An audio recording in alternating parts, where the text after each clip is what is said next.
Hello, good morning. Good morning sa aking mga kayay at good morning sa lahat. Para sa araw na vlog na ito ay ako ay mag-change oil ng aking tricycle. Gagamitin ko nga palang motor oil depende na rin yun sa bibilin ko guys. O kaya kung anong gusto nyong motor oil na pwedeng i-change oil, yun na ang bilhin nyo. Pero mas mabuti na yun guys na tanungin niyo yung mekaniko o doon sa kasa na pinagkuhanan nyo ng motor para sigurado kayo. So tara guys, tuturo ko muna sa inyo kung ano ang dapat nating tanggalin o unahin para sa pag-change oil. So ayan guys, kumuha ko ng lalagyan ng drain natin na motor oil, yung use oil na yung galing dito sa makina ng motor. Number 17 na back range 17. Ito guys, gamit ito sa mga motor na pang pasada. Kahit single na ganito na mukhang pampasada, pwede na itong gamitin nyo na depende rin kasi sa mga drain plug yan So ayan guys, makikita nyo, pakita ko sa inyo drain plug nya. Hindi lang pwede rin kayo rito magtanggal ito, pero kalimitan na natanggal ko guys itong sa ilalim. Makikita nyo ito. Yan. So ayan guys,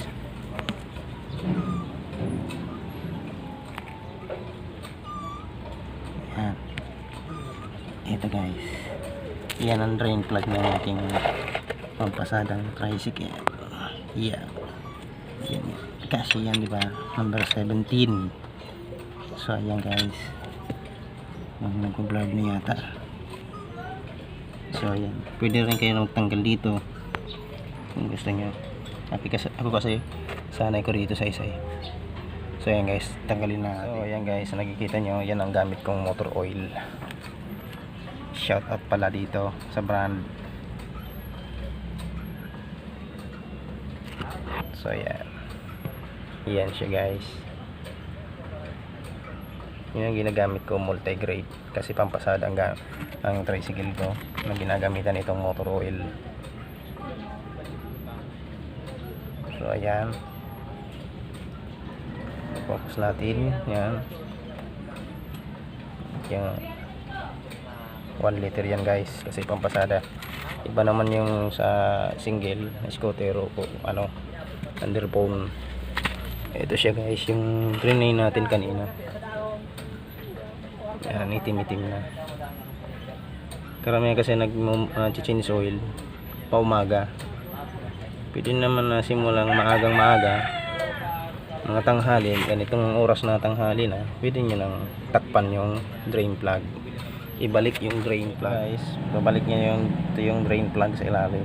Magbabalik kayo ganito pakanan. Yan tinatawag na sinasabing clockwise, counterclock, ganito pakaliwa. Kahit ganyan yan, wala naman na drain plug na pag ganon.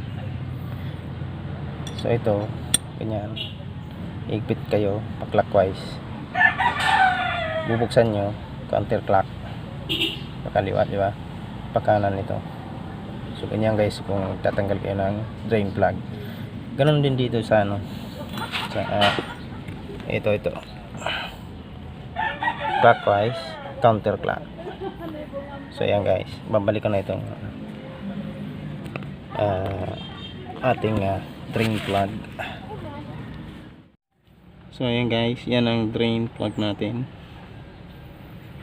Yung sa taas to, lalagyan na natin ng, mapapansin nyo guys, ninagyan ko ng basahan para yung matapon man doon na malalagay sa basahan natin. Pwede rin nyo gamitan yung tinatawag namin na imbudo, yung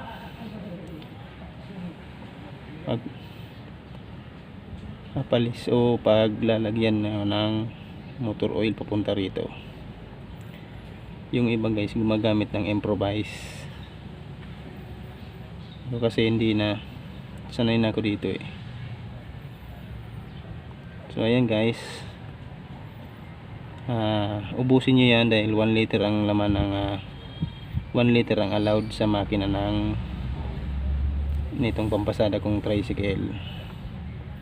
Sa mga may pampasadang tricycle dyan o kahit service, kapag ganito ang motor nyo, kailangan nyo pong ubusin. Ayan, may natapo naman siya kasi pasmado ng kamay ko. So nakikita nyo naman,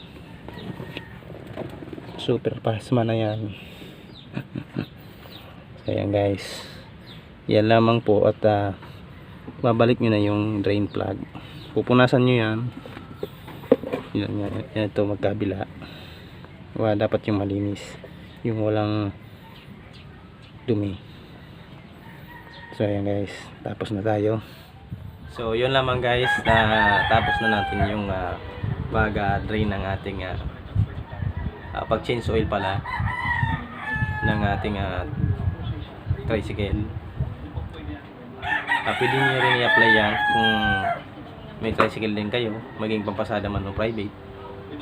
Iba rin yung pag change oil sa mga underbone o kaya scooter. So pinakita ko lang guys yung sa pag drain at pag change oil ko ng aking tricycle. So pagkatapos nga pala guys ng pagpalit nyo ng bagong motor oil doon sa paglagay ko ng bagong motor oil sa makina, ay balik nyo na yung oil gauge, yung takip noon. Tapos sipain nyo ng 1, 2, 3 gaya ng pag warm up ko dati sa motor, yung na-upload ko nung una, pag warm up ng motor. Ganun din yun guys. Kaya dapat pag mag-change oil kayo ng motor, dapat malamig pa yung makina. So kumbaga pwede nyo rin tanggalin na i-drain nyo na yung use oil nya na gabi, paumagaan nyo, pwede rin yun. Pero pwede rin yung mas maaga na tanggalin nyo, i-drain nyo na. At saka kapag napalitan nyo naman ng bago, yun na po guys ang gawin nyo. Pag malamig pang makina, sipain nyo ng 3. Pag sipan nyo ng 3, kahit 5 beses, basta yung tama lang, yung wag yung parang malakas, yung tamang sipa lang, yung mapaandar nyo lang, yung mapaikot nyo lang yung motor oil na bago. Tapos yun, warm up nyo na ulit, i-warm up nyo na ulit yung makina ng yung motor.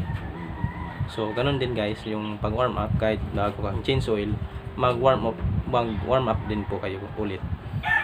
So ganun na guys, ganun lamang po ang gawin nyo pagkatapos nyo yung mag-change oil, warm up ng motor. So pwede na yun magamit pang pasada o pang service.